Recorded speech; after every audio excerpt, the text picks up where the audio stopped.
Men onamni Sirdaryo viloyati Guliston shahrida joylashgan akustika eshitish markaziga olib keldim. Onamning quloqlarida eshitish sustligi sababli ancha yildan beri qiynalib kelayotgandi. Eshitish markaziga kelganimda bu yerdagi xodimlar iliq kutib oldi. Hamda onamning qulog'ini qay darajada eshitishini aniqlash uchun turli xil apparatlarni tekshirib ko'rdi.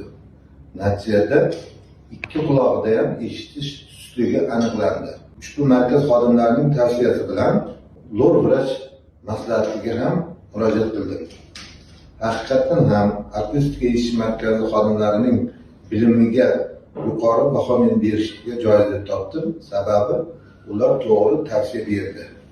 Natijada onamizning qulog'iga eshitish apparati mos kelganligi va to'g'ri tavsiyasi bilan hozirgi kunda juda yaxshi eshitib kelmoqda.